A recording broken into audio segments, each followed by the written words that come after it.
തീരുമാനം. രാജ്യത്തെ ആണവോർജ്ജ നിയമങ്ങളിൽ ഭേദഗതി വരുത്താനുള്ള നീക്കങ്ങൾ നടത്തുകയാണ് കേന്ദ്ര സർക്കാർ. ഇതിലൂടെ ആണവോർജ്ജ ഉൽപാദന രംഗത്ത് സ്വകാര്യ കമ്പനികളെയും അനുവദിക്കുന്നത് ഉൾപ്പെടുത്തിയുള്ള നിയമം സാധ്യമാക്കാനാണ് സർക്കാർ തയ്യാറെടുക്കുന്നത്. പ്രധാനമന്ത്രി നരേന്ദ്രമോദി ഉടൻ നടത്താനിരിക്കുന്ന യുഎസ് സന്ദർശനത്തിന് മുന്നോടിയായാണ് ഇത്തരമൊരു നീക്കമെന്നതും ശ്രദ്ധേയം.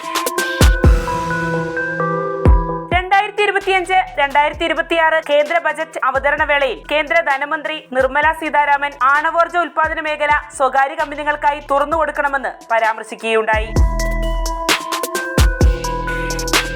ആണവോർജ്ജ ഉൽപാദന രംഗത്ത് സർക്കാരിനെ മാത്രം അനുവദിക്കുന്ന നിലവിലെ ആണവോർജ്ജ നിയമത്തിലും ഒപ്പം ആണവ നിലയങ്ങളിൽ അപകടങ്ങൾ ഉണ്ടാകുന്ന സാഹചര്യങ്ങളിൽ നഷ്ടപരിഹാരം നൽകുന്നതുമായി ബന്ധപ്പെട്ട civil liability for nuclear damage ആക്ടിലും മാറ്റം വരുത്തുമെന്നും കേന്ദ്ര ധനമന്ത്രി സൂചിപ്പിക്കുകയുണ്ടായി.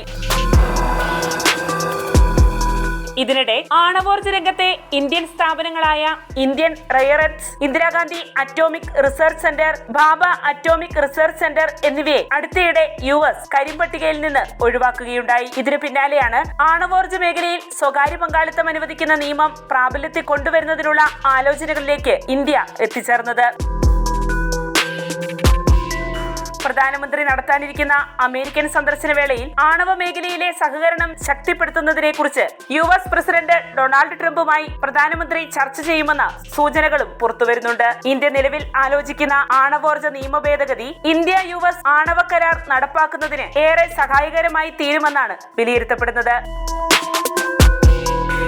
ഇരു രാജ്യങ്ങളും തമ്മിലുണ്ടാക്കിയ ആണവ കരാർ യാഥാർത്ഥ്യമാകുന്നതിന് തടസ്സം വരുത്തിയത് civil liability for nuclear damage നിയമത്തിലെ ശക്തമായ നിയന്ത്രണങ്ങളാണ്. 2005-ൽ അന്നത്തെ പ്രധാനമന്ത്രിയായിരുന്ന മൻമോഹൻ സിംഗും യുഎസ് പ്രസിഡന്റ് ജോർജ് ഡബ്ല്യു ബുഷും നടത്തിയ കൂടിക്കാഴ്ചക്കിടെയാണ് ഇന്ത്യ യുഎസ് ആണവ സഹകരണത്തിലുള്ള ചർച്ച നടന്നത്. എന്നാൽ നിയമ നിയന്ത്രണങ്ങളാലും വ്യത്യസ്ത അഭിപ്രായങ്ങളാലും അത് സംബന്ധിച്ച തുടർ ചർച്ചകൾ പിന്നീടുണ്ടായില്ല. അത്തരമൊരവസ്ഥ ഇനിയും അഭിമുഖീകരിക്കേണ്ടി വരാതിരിക്കാനുള്ള നീക്കമാണ് നിയമ ഭേദഗതി. പരിഷ്കാരങ്ങളുടെ കാര്യത്തിൽ ഈ ബജറ്റിൽ നിരവധി സുപ്രധാന നടപടികൾ സ്വീകരിച്ചിട്ടുണ്ട്. ആണവോർജ്ജത്തിൽ സ്വകാര്യ മേഖലയെ പ്രോത്സാഹിപ്പിക്കുന്നത് ചരിത്രപരമാണ്. രാജ്യത്തിന്റെ വികസനത്തിൽ സിവിൽ ആണവോർജ്ജത്തിന്റെ വലിയ സംഭാവന ഇത് ഉറപ്പാക്കും. ആണവോർജ്ജ ഉൽപാദന രംഗത്ത് സ്വകാര്യ പങ്കാളിത്തം ഉറപ്പുവരുത്തണമെന്ന കേന്ദ്രമന്ത്രിയുടെ ബജറ്റ് പ്രസ്താവനയോട് പ്രതികരിക്കവേ പ്രധാനമന്ത്രി നരേന്ദ്രമോദി അഭിപ്രായപ്പെട്ടു. ആണവോർജ്ജ ഉൽപാദനത്തിൽ സ്വകാര്യ പങ്കാളിത്തം ഉൾപ്പെടുത്തിയുള്ള ദൗത്യം ആരംഭിക്കാനുള്ള പ്രഖ്യാപനത്തെ മുൻ ആണവോർജ്ജ കമ്മീഷൻ ചെയർമാൻ അനിൽ കഗോദ്കറും സ്വാഗതം ചെയ്തു. വികസിത ഭാരത് എന്ന ലക്ഷ്യം കൈവരിക്കുന്നതിന് അത്തരമൊരു കേന്ദ്രീകൃത സമീപനം അനിവാര്യമാണെന്ന് അദ്ദേഹം ചൂണ്ടിക്കാട്ടി. അമേരിക്കയുമായുള്ള സിവിൽ ആണവ കരാർ ചർച്ചകളിൽ പ്രധാന പങ്ക് വഹിച്ച കഗോദ്കർ 2047 ആകുമ്പോഴേക്കും ഇന്ത്യക്ക് നെറ്റ് സീറോ എമിഷൻ എന്ന പ്രഖ്യാപിത ലക്ഷ്യം കൈവരിക്കുന്നതിന് 100 ജിഗാവാട്ട് ആണവോർജ്ജ ഉൽപാദനം ആവശ്യമാണെന്നും വ്യക്തമാക്കി.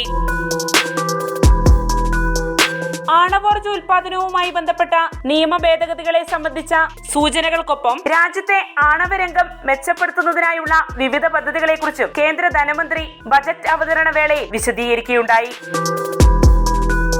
2047 കുറഞ്ഞത് 100 ജിഗാവാട്ട് ആണവോർജ്ജം ഉൽപ്പാദിപ്പിക്കേണ്ടത് ഇന്ത്യയുടെ ഊർജ്ജ പരിവർത്തന ശ്രമങ്ങൾക്ക് അത്യാവശ്യമാണെന്ന് കേന്ദ്ര ധനമന്ത്രി നിർമ്മല സീതാരാമൻ ചൂണ്ടിക്കാണിച്ചു. ചെറുകിട മോഡുലാർ റിയാക്ടറുകൾ അഥവാ SMR ഗവേഷണത്തിനും വികസനത്തിനുമായി 20,000 കോടി രൂപ ചെലവിൽ ഒരു ആണവോർജ്ജ ദൗത്യം സ്ഥാപിക്കും. 2023 ആകുമ്പോഴേക്കും തദ്ദേശീയമായി വികസിപ്പിച്ച 5 SMRകളെങ്കിലും പ്രവർത്തനക്ഷമമാകും. നിർമ്മല സീതാരാമൻ പറഞ്ഞു.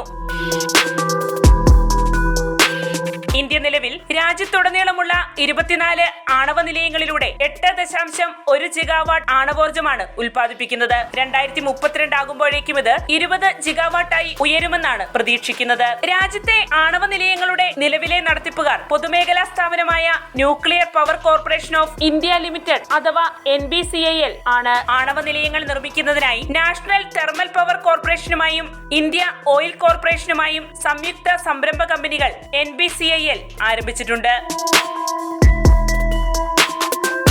ഇന്ത്യയുടെ ദീർഘകാല കുറഞ്ഞ ഹരിതഗ്രഹവാതക ഉദ്വമന വികസന തന്ത്രം അഥവാ നെറ്റ് സീറോ ലക്ഷ്യം കൈവരിക്കുന്നതിൽ ആണവോർജ്ജത്തിന് ഗണ്യമായ പങ്കുണ്ടെന്ന് കേന്ദ്ര ശാസ്ത്ര സാങ്കേതിക മന്ത്രി ജിതേന്ദ്ര സിംഗ് മുമ്പൊരിക്കൽ പാർലമെന്റിൽ അഭിപ്രായപ്പെടുകയുണ്ടായി. ഇക്കാര്യങ്ങളെല്ലാം മുൻനിർത്തിയാണ് ആണവോർജ്ജ ഉൽപാദന രംഗത്ത് സ്വകാര്യ പങ്കാളിത്തം ഉറപ്പുവരുത്തുന്നതിനും ഒപ്പം വിവിധ ആണവോർജ്ജ പദ്ധതികൾ നടപ്പാക്കുന്നതിനുമായി രാജ്യം മുന്നിട്ടിറങ്ങുന്നത്. ആണവോർജ്ജ രംഗത്തെ വൻകിട ശക്തിയാകാനുള്ള ഇന്ത്യയുടെ ഇത്തരം ശ്രമങ്ങൾ സമീപഭാവിയിൽ തന്നെ ഫലമണിയുമെന്ന് പ്രതീക്ഷിക്കാം. വാർത്തയുടെ നിറം തേടി തനിനിറം.